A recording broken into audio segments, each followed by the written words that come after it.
حضرت امام زین العابدین رضی اللہ تعالیٰ عنہ اخلاق عالیہ کی ان بلندیوں پر فائز تھے کہ جن کی بہرحال پیروی انسان کو بہت سارے خوبصورت رویوں سے آشنا کر دیتی ہے۔ ایک تو یہ تھا کہ ان کا علم بڑا وسیع تھا، عمل بڑا وسیع تھا، اللہ تعالیٰ نے حسباً نسباً عظمتیں بڑی عطا فرمائی تھیں، لیکن کچھ وصف ان میں اتنے زیادہ تھے کہ وہ آج اپنے اندر پیدا کرنے کی ضرورت ہے۔ ایک تو وہ اتنی عبادت کرتے تھے کہ لقب ان کا زین العابدین ہو گیا۔ ایک ان کا یہ مزاج تھا کہ وہ درگزر والے بڑے تھے۔ امام زین العابدین صبر والے بڑے تھے، اور جو چیز انہیں غریبوں، مسکینوں، یتیموں کے بہت قریب کر گئی وہ یہ تھی کہ وہ بڑا ہی پیار کرتے تھے غریبوں کے ساتھ۔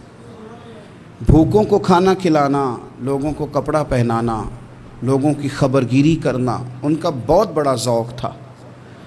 سیدنا امام زین العابدین رضی اللہ تعالیٰ عنہ کے بارے میں ابن شہاب زہری کہتے ہیں کہ میں نے ایک دن بارش میں دیکھا کہ امام صاحب نے ایک بڑا وزنی تھیلا اٹھایا ہوا اور جا رہے ہیں۔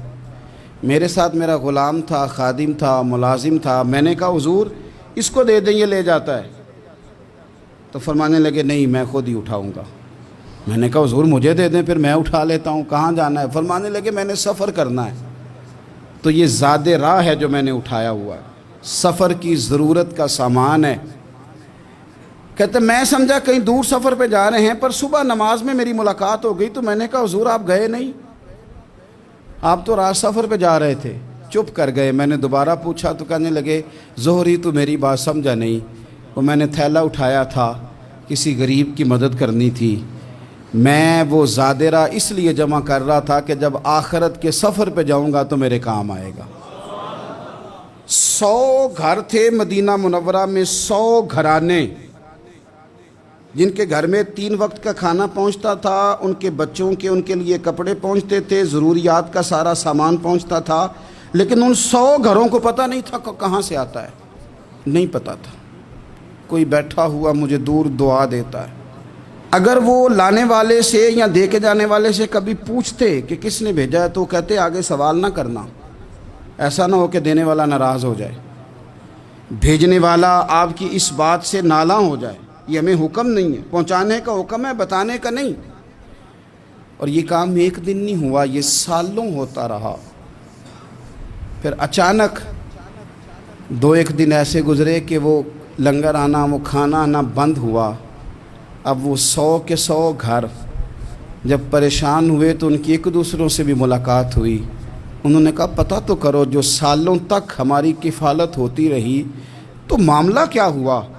جب لوگوں نے خبر گیری کی تو پتہ چلا جس دن سے امام زین العابدین کا وصال ہوا ہے اس دن سے یہ کھانا اور یہ لنگر ہمارے گھر آنا بند ہوا ہے۔ پھر وہ بیوہ عورتیں روئیں، پھر وہ یتیم بچے تڑپے، اور پھر جب ان کے حالات اس قدر زیادہ آزردہ ہوئے پھر پتہ چلا کہ یہ کہیں اور سے نہیں آتا تھا، یہ زہرا پاک کے لال کا طریقہ تھا، یہ مولا علی شیر خدا کے پوتے کا کمال تھا کہ وہ یہ چیزیں یہاں پہنچایا کرتے تھے۔ بھائیو، امام زین العابدین رضی اللہ تعالیٰ عنہ کی یہ غریب پروری ہمیں بتاتی ہے کہ اگر تم لوگوں کے آنسو پوچھو گے نا تو پھر تمہارے جانے کے بعد جب لوگ ہاتھ اٹھائیں گے تو آنسوؤں سمیت اٹھائیں گے، پھر تمہارے لیے درد کے ساتھ دنیا دعا کرے گی، اور ایسی دعا کرے گی جن کی برکت سے خدا کا فضل نازل ہوگا۔